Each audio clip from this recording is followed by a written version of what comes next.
Hello everyone and welcome to our module on gestational trophoblastic disease. Gestational trophoblastic disease is a rare variant of pregnancy. It's a collection of a number of different neoplasms that derive from the trophoblast, which is part of the placenta. Many forms of gestational trophoblastic disease are benign, especially the most common form, molar pregnancy, but there are rare variants that are malignant as well, and we'll talk about all these things in this video today. We'll start by discussing a hydatidiform mole, which is also called a molar pregnancy. This is the most common form of gestational trophoblastic disease. The word hydatid means a fluid-filled cyst, and mola is a Greek word for false pregnancy, and that's how this condition gets its name, a hydatidiform mole.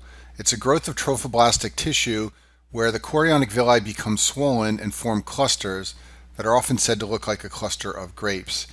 And so when you perform an ultrasound in a woman with a molar pregnancy, what you see is what's called the snowstorm appearance. This is a picture of what it looks like on the screen here. Basically, there are these dark circles, which are the cluster of grapes, which represent swollen chorionic villi. The most common form of molar pregnancy is called a complete mole. This occurs when there's fertilization of an empty egg containing no maternal chromosomes. As a result, all of the chromosomes will be of paternal origin. When this happens, there will be no fetal tissue that will grow because you need maternal chromosomes for fetal tissue. There will, however, be growth of trophoblastic tissue, but there's no fetus to drain the villi from that tissue, so as a result you get massively swollen villi like we talked about in the last slide. In terms of the genetic makeup of the cells in a complete molar pregnancy, they are usually 46XX in terms of karyotype. They get this karyotype because the haploid sperm that fertilizes the empty egg duplicates, so that a 23X sperm becomes a 46XX complete molar pregnancy. You don't get 46YY molar pregnancies because if this happens it's lethal and it won't go on to develop a molar pregnancy. There are rare cases where a molar pregnancy has a karyotype of 46XY. This occurs if the empty egg is fertilized by two sperm at the same time. And then after molar pregnancies are removed, they're sent for pathologic examination, and one of the key findings that identifies a complete mole is that it will be P57 negative on immunostaining. P57 is a cyclin-dependent kinase, and it's only expressed in cells that contain maternal chromosomes. And as we've discussed, the 46XX cells of a molar pregnancy have all chromosomes of paternal origin, so they won't express P57. In terms of clinical features, a complete molar pregnancy can initially appear to be a normal pregnancy. The woman will have a positive pregnancy test because HCG is being produced, and the uterus will begin to enlarge. Because the villi are swollen and growing rapidly, there will, however, be a size-date discrepancy of the uterus. The uterus will be too big for the woman's stage of pregnancy. So even though she might be at 6 weeks or 8 weeks or 10 weeks, the uterus will measure to be some number of weeks much larger than that.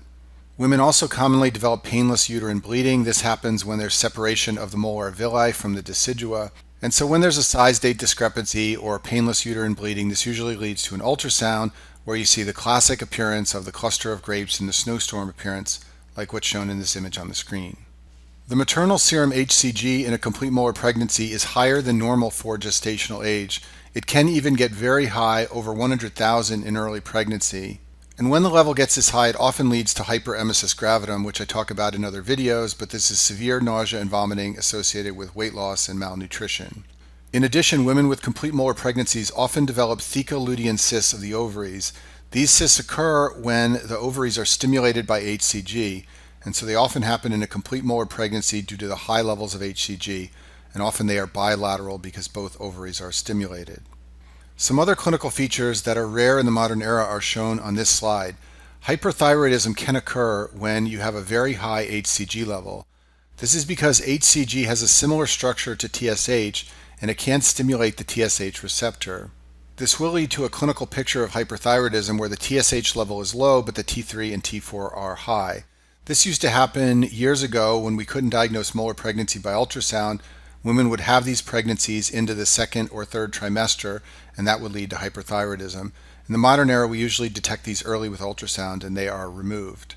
Another potential finding of a complete molar pregnancy is preeclampsia early in pregnancy before 20 weeks. I talk about preeclampsia in another video, but normally it occurs in the third trimester. If you see a description of features of preeclampsia early on before 20 weeks, that suggests a molar pregnancy. This also doesn't happen very much in the modern era because often these pregnancies are identified at 6 or 8 weeks and they're removed before they get far enough along to cause preeclampsia. The less common form of a molar pregnancy is called a partial mole. This occurs when there's fertilization of a normal egg by two sperm. This leads to development of some fetal tissue because there are maternal chromosomes present. In addition, because there's some fetal tissue, there will be some drainage of the villi, so they aren't as swollen as in a complete molar pregnancy. Usually the cells of a partial molar pregnancy are triploid, either 69XXX or 69XXY. Rarely you can get partial molar pregnancies that are 69XYY. And then, as I mentioned earlier, a key distinguishing feature of a partial mole compared to a complete mole is that partial moles are p57 positive, and that's because they have some maternal genetic material present, and therefore they will express p57. The clinical features of a partial molar pregnancy are a little bit different from those of a complete molar pregnancy. First of all, the uterine size can be normal in a partial mole, and that's because there's some drainage of the villi to the fetus. You can even have a uterus that's small for gestational age, and that's because of the slow growth of the abnormal fetus. A marked rise in HCG level is less common with a partial mole compared to a complete mole. And then a partial mole has unique ultrasound features. A fetus may be identified, but it's often small. There can be a low volume of amniotic fluid, and the placenta is often abnormal with cystic spaces. In many cases, because a fetus is seen in ultrasound, partial molar pregnancies are diagnosed as missed or incomplete abortions. If the products of conception are not sent to the path lab, it's never known that the woman actually had a molar pregnancy. The treatment for molar pregnancy is a uterine suction curettage to remove the abnormal tissue. Rarely a hysterectomy is required. Most cases do not require chemotherapy. However, in high-risk patients who are thought to have a high likelihood of developing choriocarcinoma later on, these patients are treated with chemotherapy. We'll talk about choriocarcinoma in a minute, but it can occur in women who had a previous molar pregnancy. So if women are thought to be at very high risk for choriocarcinoma after treatment for their molar pregnancy, they are sometimes treated with chemotherapy, and the agents that are often used are methotrexate or actinomycin D. After a woman has been treated for a molar pregnancy with a suction curettage, you need to follow the HCG level until it normalizes, and this can take up to 6 months. Remember that especially in complete moles, the HCG level can get very high, so it can take a long time for the level to fall down to the normal range. If the HCG level is falling, but then it plateaus, this suggests that the woman may have developed an invasive mole or choriocarcinoma. We'll talk about both of these in a minute, but they both can arise in women who previously had a molar pregnancy. Because following the HCG level is so important, contraception is imperative after treatment for a molar pregnancy.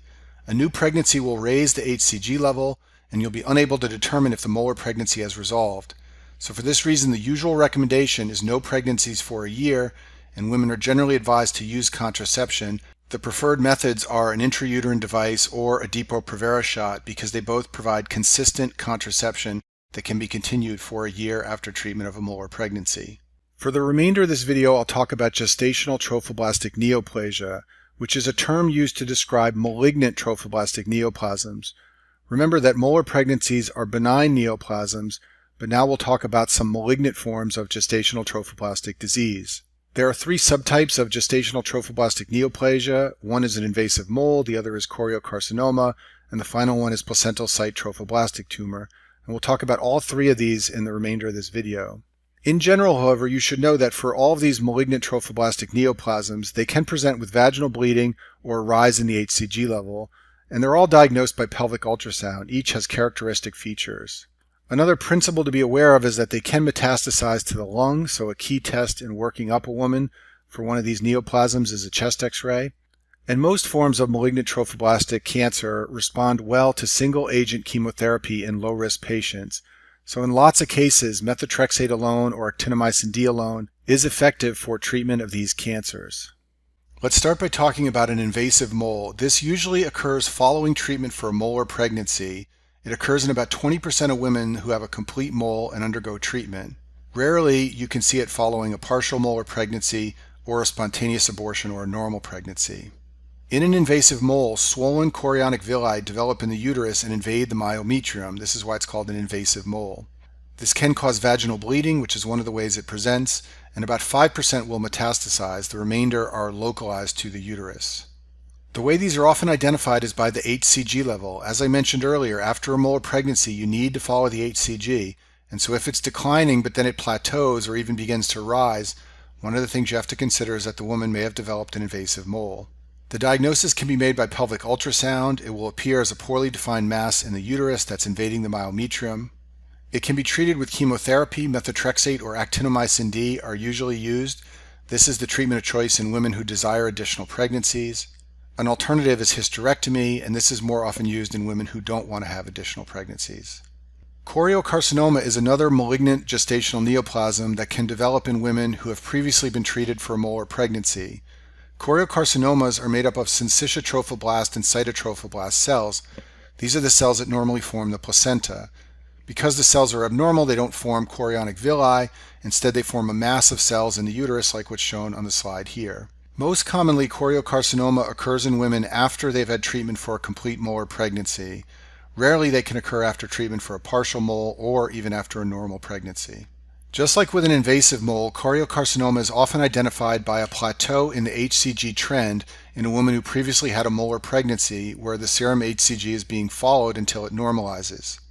Choriocarcinoma is famous for early spread with extensive metastases.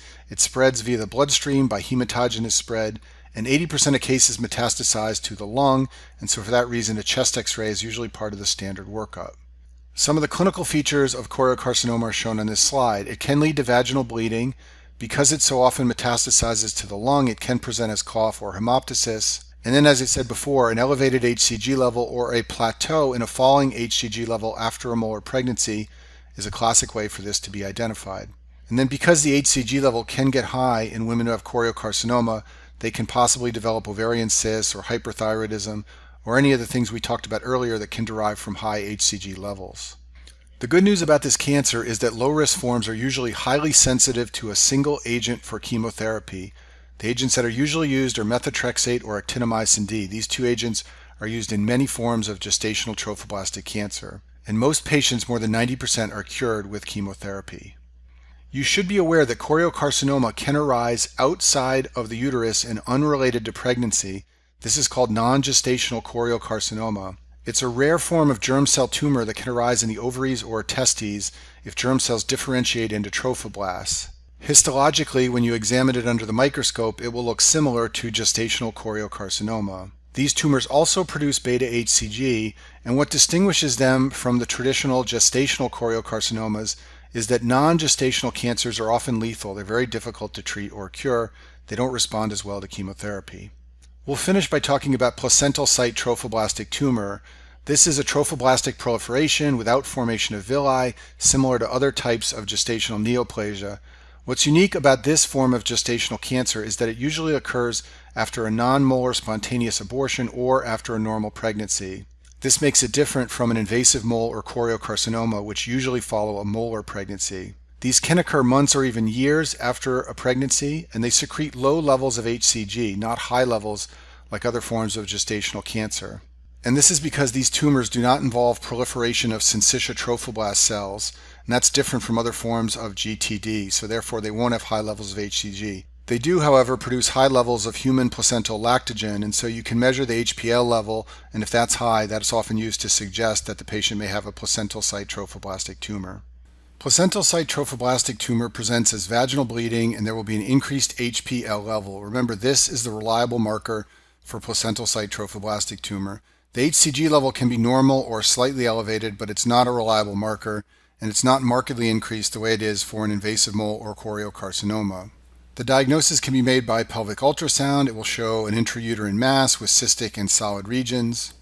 And then unfortunately, this tumor is poorly responsive to chemotherapy, and most cases require a hysterectomy.